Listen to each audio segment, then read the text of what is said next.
तो उसके ड्राइवर को निशाना बनाया जाए। पहले रोहित पवार ने बताया कि महाराष्ट्र के पूर्व मुख्यमंत्री और एनसीपी प्रमुख अजित पवार ने अपनी योजना बदल दी है, जिसकी अटकलें तेज हो गई। शक की जड़ दुर्घटना से ठीक पहले 24 घंटे में है। रोहित पवार के अनुसार अंतिम समय में हुए एक बदलाव से साजिश की संभावना है। अजित पवार को दुर्घटना से एक शाम पहले मुंबई से पुणे कार से यात्रा करनी थी। सुरक्षा काफिला पहले ही अपनी तैयारियां शुरू कर चुका था। फिर भी दादा अजित पवार गाड़ी में नहीं बैठे और यह भी दावा किया कि एक बड़े नेता के साथ में उनकी एक महत्वपूर्ण बैठक थी, जिसके चलते अंतिम समय में उनकी यात्रा योजना में बदलाव करना पड़ा था। मगर दोस्तों, इन तमाम चीजों के बीच में एकनाथ शिंदे और राज ठाकरे की मुलाकात करना, वो भी एक विशेष मुलाकात, बहुत कुछ कह रहा है। दोस्तों, एकनाथ शिंदे वो नेता हैं जो पहले उद्धव ठाकरे की शिवसेना में हुआ करते थे। पहले बीजेपी ने शिवसेना से उनको अलग किया, अपने साथ में ये विधायकों की एक फौज लेकर के बीजेपी के साथ गए। उद्धव ठाकरे की सरकार गिरी थी पिछले चुनाव से पहले, एक चुनाव के बाद कार्यकाल के दौर में, जब उद्धव ठाकरे और कांग्रेस एनसीपी ने मिलकर के सरकार बनाई थी। और उसके बाद में चुनाव हुआ, दोबारा जीते, तब मुख्यमंत्री थे शिंदे। बाद में मुख्यमंत्री पद से इनको हटा दिया गया, इनकी जगह फडणवीस को बनाया गया, इन्हें डिप्टी सीएम का पद दिया गया।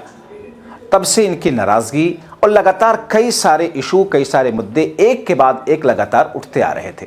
ऐसी स्थिति में दोस्तों, एकनाथ शिंदे अगर राज ठाकरे के साथ मिलते हैं, मुलाकात करते हैं और उसमें स्क्रिप्ट बताई जाती है कि शरद पवार की है, तो फिर वाकई, अगर वाकई ऐसा है तो फिर बहुत कुछ ऐसा है जो कि पर्दे के पीछे चल रहा है। तो क्या पर्दे के पीछे कुछ ऐसा चल रहा है जिसमें आने वाले महीनों, आने वाले वर्षों में कुछ ऐसा हो सकता है कि शिंदे और सुनेत्रा पवार दोनों ही बीजेपी से खटपट के कारण अपना रास्ता अलग कर लें?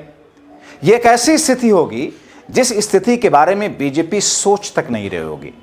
हालांकि वो आश्वस्त इस बात को है कि उनके पास में इतनी बड़ी तादाद है विधायकों की, लेकिन फिर भी जरूरत तो उनको पड़ेगी। अपने दम पर उनकी अकेली सरकार भी नहीं है।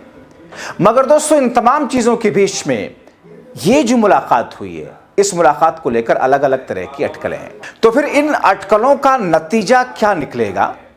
जबकि एक तरफ सुनेत्रा पवार ने सीबीआई जांच की मांग अपने पति, अपने सुहाग के उजड़ने के बाद में उस पूरे प्लेन क्रैश के हादसे को लेकर के उठा दिया है। तो क्या अब सीबीआई जांच होगी?